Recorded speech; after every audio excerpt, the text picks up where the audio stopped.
And ఇంకా max movie గురించి చెప్పాలనుకుంటే మాత్రం మూవీ అయితే చాలా బాగుంది. యాక్షన్ కమర్షియల్ క్రైమ్ సినిమా అనమాట. ఇదే మూవీలో అయితే మాత్రం యాక్షన్ సీన్లు అయితే మాత్రం చాలా చాలా అయితే ఉంటాయి. ఈ మూవీ చూసినంత సేపు అయితే మనకి రిపీట్ అయినట్టుగా అయితే మాత్రం సీన్స్ అయితే రావన్నమాట. మనం చూసిన ప్రతి ఒక్కటి కూడా కొత్తగా అయితే అనిపించింది. ఈ మూవీ అయితే 2.5 hours అయితే మాత్రం ఉండొచ్చు. మనకి మూవీ చూసినంత సేపు అయితే 2.5 ఎంటర్టైన్మెంట్ గా అయితే ఉంటుంది అనమాట. మూవీ ఎక్కడ బోరింగ్ అయితే అసలు ఏమని మాత్రం కూడా అనిపించదు. ఈ మూవీలో యాక్షన్ తో పాటు కమర్షియల్ ఎలిమెంట్స్ కూడా దీంట్లో అయితే మాత్రం ఇంక్లూడ్ అయితే చేశారు. ఈ క్లైమాక్స్ లో కూడా ఇంకా క్లైమాక్స్ లో కూడా ఎలిమెంట్స్ ఇస్తావు. అసలు మంచి కమర్షియల్ గా అయితే మాత్రం ఈ మూవీ అయితే తీయడం అయితే జరిగింది. ఈ మూవీలో క్రైమ్ గురించి చెప్పాలనుకుంటే మాత్రం క్రైమ్ థ్రిల్లర్ గేమ్ అయితే ఉంటుంది. గేమ్ అయితే ఎక్స్ట్రా లెవెల్ అయితే ఉంటుంది అనమాట. అసలు క్రైమ్ అనేది ఈ మూవీకి మనం చూసినంతసేపు బోరింగ్ అయితే ఉండదన్నమాట. క్రైమ్ థ్రిల్లర్ మూవీకి అయితే మాత్రం ఇదైతే చెప్పొచ్చు. ఇది మన ట్రైలర్ లో కానీ టీజర్ లో చూసినప్పుడు నైట్ సంబంధించిన మూవీ అని మనకైతే అర్థమవుతుంది. కానీ ఈ సినిమాలో అంటే ఉదాహరణ చెప్పాలంటే ఖైదీ సినిమా చూసిన ఫీలింగ్ అయితే మనకు అనిపించింది అనమాట నైట్ అనగానే మనకి. ఎందుకంటే సినిమా అంతా నైట్ జరిగిద్ది. ఎటు తిరిగిన ఈ మూవీ అయితే మాత్రం క్రైమ్ థ్రిల్లర్ గేమ్ అయితే ఉంటుంది కదా, అదైతే మాత్రం ఎక్స్ట్రా లెవెల్ అయితే మాత్రం చూపించడం అయితే జరిగింది. ఇంటర్వెల్ దగ్గర మాత్రం ఒక పాయింట్ ఉంటుంది. ఆ పాయింట్ అయితే మాత్రం మిస్ అవ్వకూడదు. సెకండ్ హాఫ్ లో అయితే మాత్రం ఒక పాయింట్ మీద మూవీ అయితే నడిచిద్ది.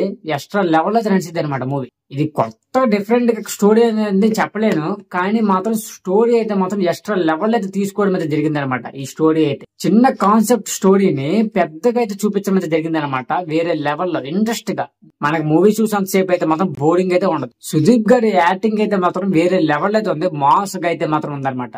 ఈ సినిమాలో ఎవరి యాక్టింగ్ బాగుందంటే సుదీప్ గారి యాక్టింగ్ అయితే మెయిన్ చెప్పాలన్నమాట. బీజిఎం అయితే చాలా బాగుంది. అజిత్ లోక్నాథ్ యొక్క బీజిఎం అయితే మాత్రం వేరే లెవెల్ అవుతుంది. ఎందుకంటే చూస్తున్నప్పుడు కొన్ని సీన్స్ దగ్గర ఆ బీజిఎం అనేది సపోర్ట్ మంచి ఫీలింగ్ అయితే వస్తుంది అనమాట. వాళ్ళగా ఈ మూవీ అయితే మాత్రం క్రైమ్ పరంగా కూడా కమర్షియల్ గా పరంగా కూడా యాక్షన్ పరంగా కూడా చాలా అయితే బాగుంది. మన తెలుగు డబ్బింగ్ దగ్గర మాత్రమే మనం అబ్జర్వ్ చేయాలన్నమాట. 100% 90% తెలుగు డబ్బింగ్ అయితే బాగానే ఉంది. ఒక 10% దగ్గర మైనస్ అయితే అయింది అనమాట అంతే. కానీ ఓవరాల్ గా మూవీ అయితే మాత్రం అసలు మామూలుగా అయితే లేదు. ఆర్టిస్ట్ పర్ఫార్మెన్స్ దగ్గరికి వస్తే మాత్రం అందరూ అయితే మాత్రం చాలా బాగా నటించారు.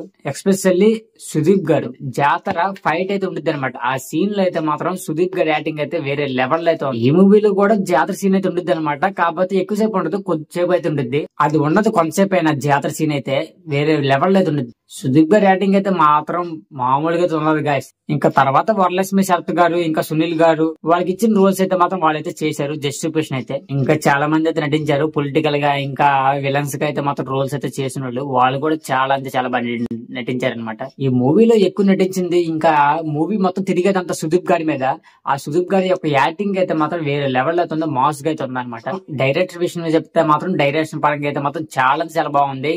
చిన్న స్టోరీని స్క్రీన్ ప్లే అయితే మాత్రం చాలా బాగా అయితే మాత్రం చూపించడం జరిగింది. అనుకున్న ప్లానింగ్ అయితే మాత్రం జస్టిఫికేషన్ అయితే మాత్రం చాలా బాగా అయితే చేశారు. డైరెక్టర్ పరంగా అయితే మాత్రం వెరీ గుడ్ అని చెప్పాలన్నమాట. సాంగ్స్ పరంగా అయితే మాత్రం చెప్పాలంటే ఒక సాంగ్ అయితే మైనస్ లాగా అనిపించింది, కానీ మిగతా 2 songs అయితే మాత్రం బాగా. బీజిఎం పరంగా చెప్పాలనుకుంటే మాత్రం చాలా బాగుంది. బీజిఎం మూవీ అయితే మాత్రం బీజిఎం అయితే చెప్పాలన్నమాట. ఆ రకంగా అయితే ఉంది. వరల్గా మ్యాక్స్ మూవీ గురించి చెప్పాలి కదా, మాక్సిమం బ్లాక్ బాస్టర్ కొట్టేలాగైతే ఉందన్నమాట. బ్లాక్ బాస్టర్ మూవీ అనమాట. ఇదైతే సుదీప్ గారికి ఇది బెస్ట్ మూవీ అని చెప్పాలన్నమాట. ఇది బాగా ఉంది కాబట్టి ఇక part 2 కూడా వస్తుందంటే ఆశ్చర్యపోవాల్సిన పనే లేదు. ఈ మూవీలో చిన్న బిట్ అయితే ఉంటుంది.